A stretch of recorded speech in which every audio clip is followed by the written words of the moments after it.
As a new investor, should you follow this advice from Motley Fool, published here on Yahoo Finance?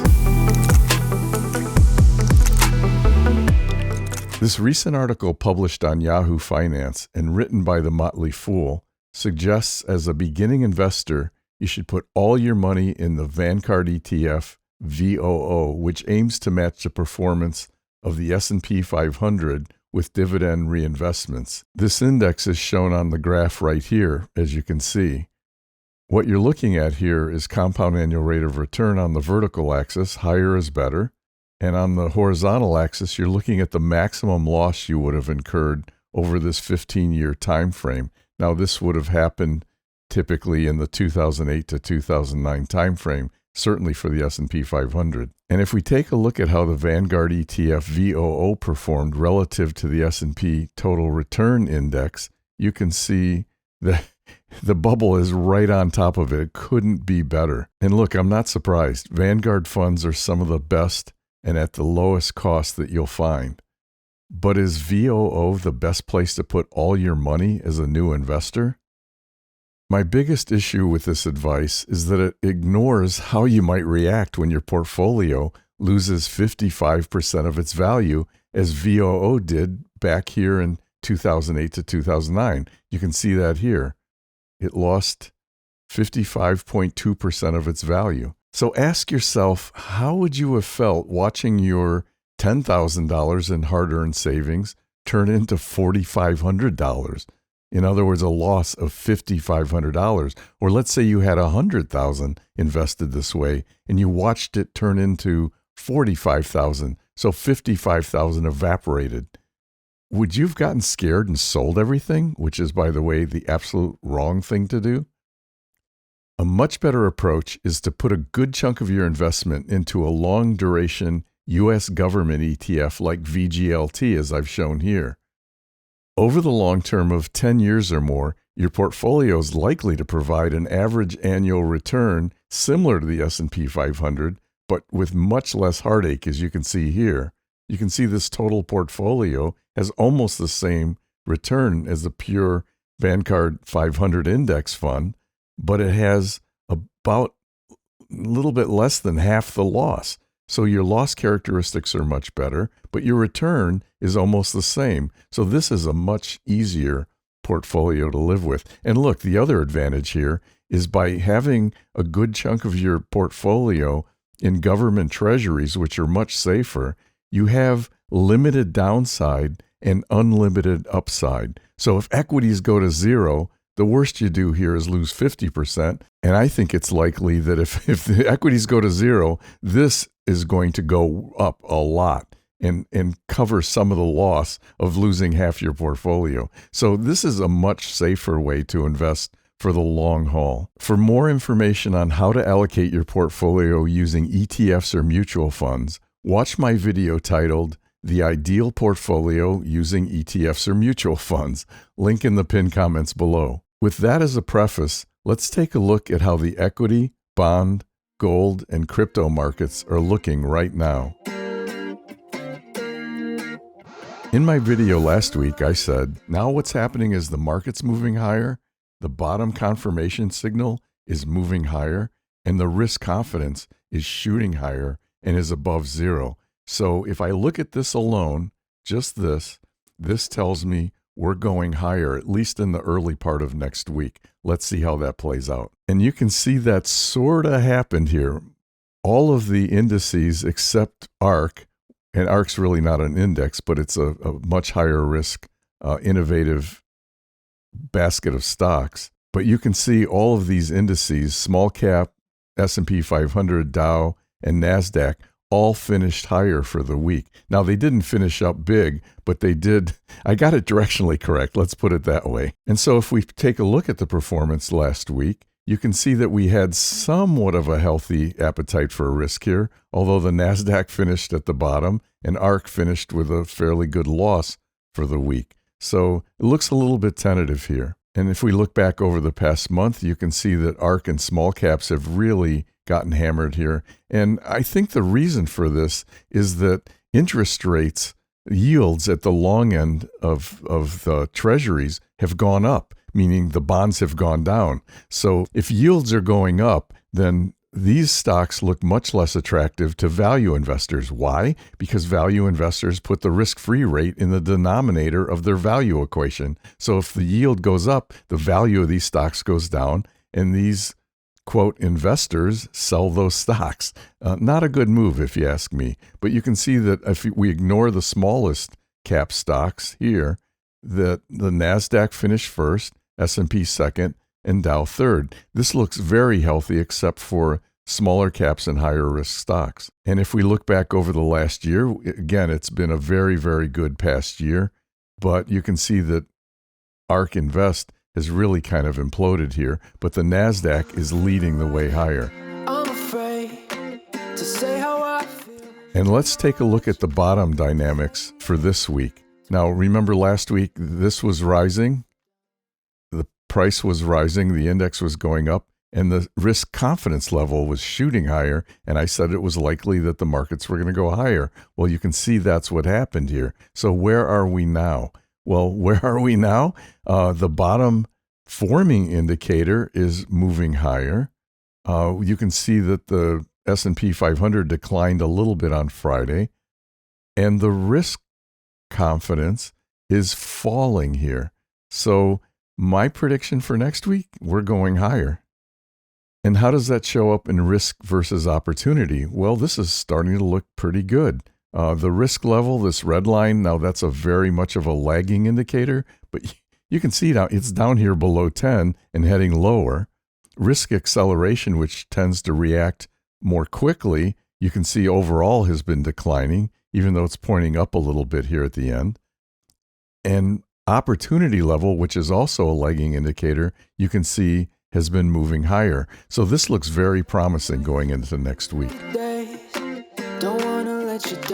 And what about equity versus safety? Well, if we take a look at equity versus safety, well, let's put up the line so we can talk about what's going on here. You can see that the NASDAQ had a nice run up here. It fell back, which gave me some concern, especially because cash moved up into first place. But what's happened recently? Cash has pulled back. The NASDAQ shot up to second and is now in first place. This is starting to look like a healthy risk appetite.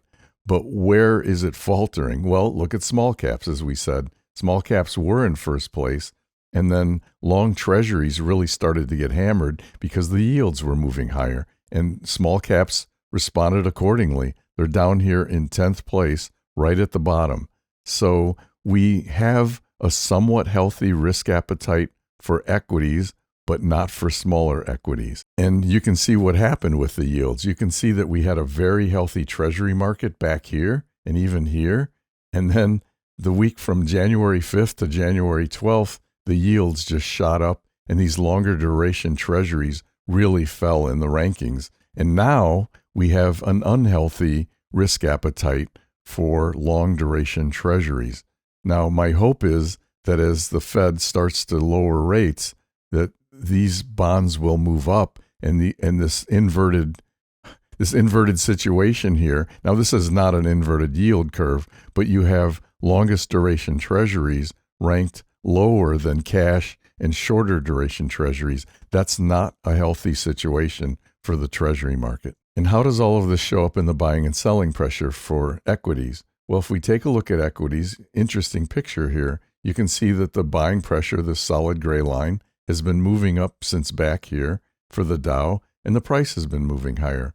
What about the S&P 500? Well, again, price moving higher for the most part, and the buying pressure moving aggressively higher, although it's pointing down here on Friday because of the drop.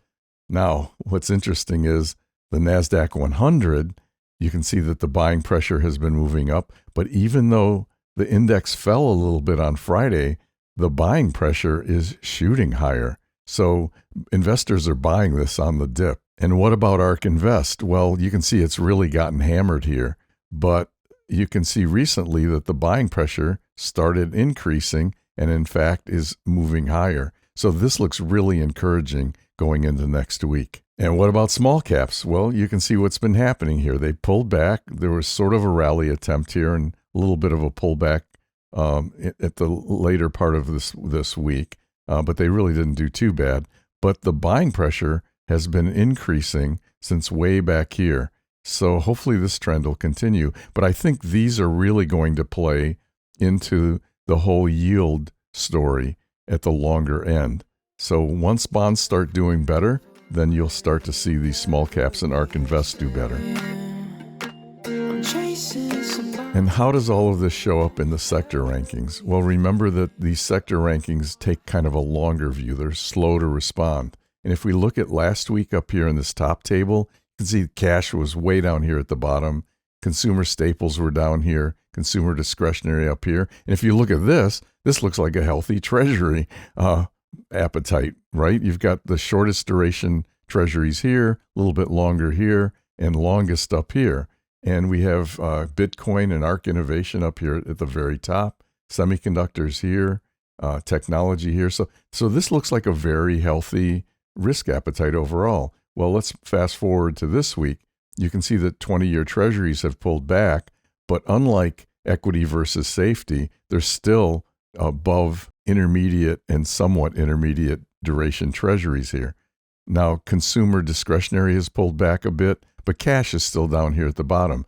And again, we have ARK Innovation and Bitcoin up here near the top, semiconductors. So this, again, looks fairly healthy. But let's take a look at sector rank acceleration, because these move fairly quickly, and they kind of give you an indication where things are headed. Now, if you look at this, last week, again, 20-year treasuries, long-duration treasuries were up here. Treasury market looked fairly healthy. Cash was up here. Consumer discretionary was below consumer staples. So this is somewhat of a flight to safety. But if we fast forward to this week, it's gotten a little bit worse. Consumer staples have moved up in the rankings. Consumer discretionary moved all the way down here. Now cash also moved down.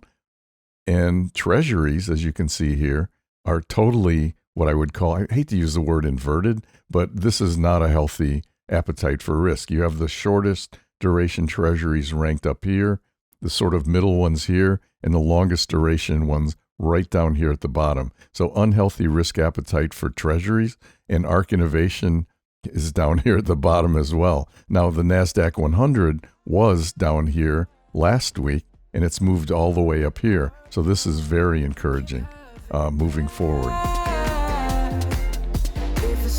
And what about treasuries? Well, how are treasuries looking? Well, they had kind of a rough week, as you can see here. The only ones that finished positive were the shortest duration treasuries, and all of the other longer duration treasuries finished negative for the week. So unhealthy treasury risk appetite. And if we look over the last month, you can see exactly the same picture.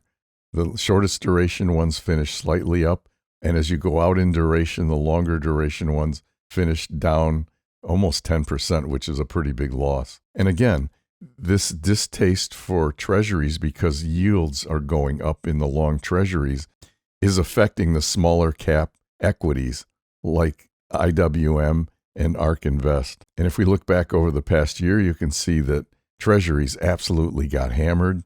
They had a nice rally and a pullback here. Now, I don't think it's time to cut bait and run, even though these have pulled back, because I firmly believe, as you'll see when we get into the inverted yield curve and the Fed rate monitor, that it's likely the Fed's going to start lowering rates at some point in 2024, and that should drive these bonds absolutely wild. So how do the treasuries look from a buying and selling pressure standpoint? Well, interesting. The shorter duration treasuries, you can see that the selling pressure, this orange line, is and was above the buying pressure, the solid gray line. You can see the price has been kind of in a downward trend here, even though they performed better. When you look at the performance, they performed better than some of these longer duration treasuries. And if we go to intermediate treasuries, a lot of selling pressure here as the price declined, and the selling pressure is above the buying pressure. But what's interesting here is we go out to longer duration treasuries where the losses were bigger for this past week. You can see that the buying pressure, this solid gray line, is not only above the selling pressure, but it's moving higher as the price is coming down. This tells me investors are stepping in and buying these as they decline. They see opportunity here. And if we look at 20-year, you can see a big drop here, as was indicated in the earlier charts that we looked at. And you can see that the selling pressure is collapsing and the buying pressure is moving higher, even though these are moving lower. This tells me that bond investors are stepping in and buying these as they pull back. And speaking about treasuries, let's take a look at the inverted yield curve. So where are we? Well, last week we were about 28 basis points inverted. Now we're at almost 22 basis points inverted. So a little bit of improvement here. And if you look at this, the current situation is indicated by this top blue line. 1 month ago is the red line, and a year ago is this light blue line. And you can see that clearly at the long end, interest rates are higher than they were a month ago and certainly higher than they were a year ago. But you can see at the shorter end down here, interest rates haven't moved a lot, except at the very short end. They're higher than they were a year ago, obviously. But what do we think the Fed's going to do next week when they meet on Wednesday and talk about whether to leave interest rates where they are or raise them? Well, the market thinks there's a almost 97% chance that the Fed's just going to leave interest rates alone. And that's probably what's going to happen. But what if we roll out to March? Well, it gets cut almost in half, and there's a much bigger likelihood that the Fed will actually lower rates by 1/4%. Well, what if we go out to May? Well, you can see now the likelihood that they'll leave rates where they are today is very low, down at just about 12%. There's a 51% likelihood that they'll lower by 1/4%, and somewhat of a likelihood here, 36%, that they'll lower by 0.5% by then. What if we go out to June? Well, you can see the blue bar is almost gone, and the market is basically saying it's very likely will be at least 0.5% lower than where we are now. And then if we go out to July, blue bar is gone totally. In fact, it's not even here. And, we're talking, this is 1/4%, 0.5%, 0.75%, and 1%. So the markets are feeling like by summer, end of summer, certainly into the fall, that interest rates will be quite a bit lower than they are right now. I feel like I'm afraid. And what about gold? Well, yep, those gold miners are not having a good time here. You can see this thing has basically gone nowhere for the last 2 months. Buying and selling pressure just kind of trading places. No directional indication here at all. And what about Bitcoin? Well, interesting. And you've heard me talk about this in my previous videos, how the buying pressure went through the roof when the SEC announced that they were approving those 11 Bitcoin ETFs. And then everybody sold on the news, as you can see here. And you can see the selling pressure moved up higher as the price declined. But what's happening recently? Well, the price is starting to move higher again, and the buying pressure is moving higher. So hopefully this is a good indication for the next few weeks for Bitcoin. Be really careful about the advice you'll find in articles and videos, especially if you're a new investor. My point is that while this article is well-intentioned, and Vanguard certainly produces great ETFs, as an investor, you need to do your own thinking and research to better understand what's likely to work for you and what's likely to be disastrous. Don't quickly follow the advice of any article and even my videos without doing your own thinking and research. Investments and investing aren't that complicated if you know how to allocate your portfolio without destroying your returns and getting little to no protection from downside risks. As an investor, you need to take the long view and allocate according to your risk tolerance, rather than fretting about what's currently happening in the world or what everybody else is doing that you read about in the media with their portfolios. If you want to be a better investor, I discuss how to allocate your portfolios in 2 key videos linked in the pinned comments below, titled The Ideal Portfolio Using Just 2 ETFs or Mutual Funds, and The Ideal Portfolio Using Individual Equities. Again, link in the pinned comments.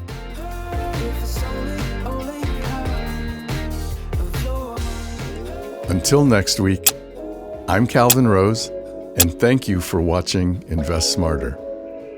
That's all for now. Stay up all night, gotta work now. Make up my mind, then it turns around. Say that I'm fine till I burn out. Thinking this money sounded so nice. Ambush here written in the strobe lights. Pay anything for the high price. This life feels like the sunny water. Wet my lips but the sun is stronger. Pour it out if I'm being honest. It's just not everything you promised. Running out, drying out, what did you say? What did you say when I told you? Maybe this wrist wasn't gold-proof. Packing my bags like it's all true. Hard to make friends when I'm focused on all these bars that I'm holding. I like the cold, but it's lonely, yeah. This life feels like the sunny water.